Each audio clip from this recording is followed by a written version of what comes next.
2008 সালে কিভাবে ভারত এবং বিভিন্ন বৈদেশিক শক্তি, বিভিন্ন রাজনৈতিক শক্তি আওয়ামী লীগকে পরিকল্পিতভাবে ষড়যন্ত্র করে ক্ষমতায় নিয়ে এসেছিল এবং বাংলাদেশে যাতে বিনিয়োগ আসতে পারে সেই ধরনের স্থিতিশীল ব্যবস্থা তৈরি করা। আমরা সেই ধরনের পরিকল্পনা, সেই ধরনের স্থিতি নিয়ে কথা বলছি। আমরা শিক্ষা, স্বাস্থ্য, কর্মসংস্থান নিয়ে কথা বলছি। আমরা নারীদের নিরাপত্তা এবং কর্মসংস্থান নিয়ে কথা বলছি। প্রিয় রামগঞ্জবাসী, কয়েকদিন আগেই বাংলাদেশের ভারতীয় সাবেক একজন হাই কমিশনার একটি মন্তব্য করেছেন বাংলাদেশের নির্বাচন নিয়ে। 5ই আগস্টের পরে আমরা স্পষ্টভাবে বলেছি, বাংলাদেশের নির্বাচন রাজনীতি অভ্যন্তরীণ কোন বিষয় নিয়ে বিদেশি কোন শক্তি কোন ধরনের মন্তব্য করতে পারবে না, কোন ধরনের পক্ষ অবলম্বন করতে পারবে না।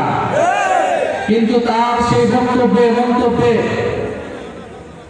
একটা দৃষ্টিভঙ্গি প্রকাশ পেয়েছে। স্পষ্টই তিনি একটা দলকে সমর্থন দিচ্ছেন, সেই দলকে ক্ষমতায় আনার জন্য তার আশা ব্যক্ত করছেন।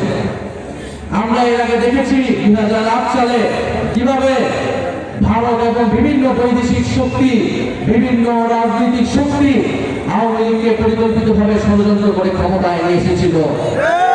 যদি আরেকটা 2008 সালে নির্বাচনের পরিকল্পনা করা হয়, সেই পরিকল্পনা বাংলাদেশের ছাত্র জনতা নস্যাৎ করে দেবে।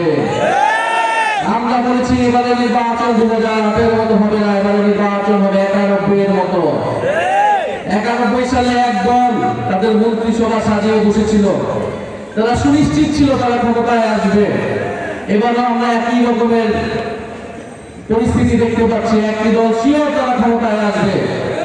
কিন্তু বাংলাদেশের ছাত্র জনগণ, বাংলাদেশের মেহনতি মানুষ অভ্যুত্থানের 90-এর গণ অভ্যুত্থানের পক্ষে ভোট দিয়ে অভ্যুত্থানের পক্ষের শক্তিকে জিতিয়ে এনেছিল।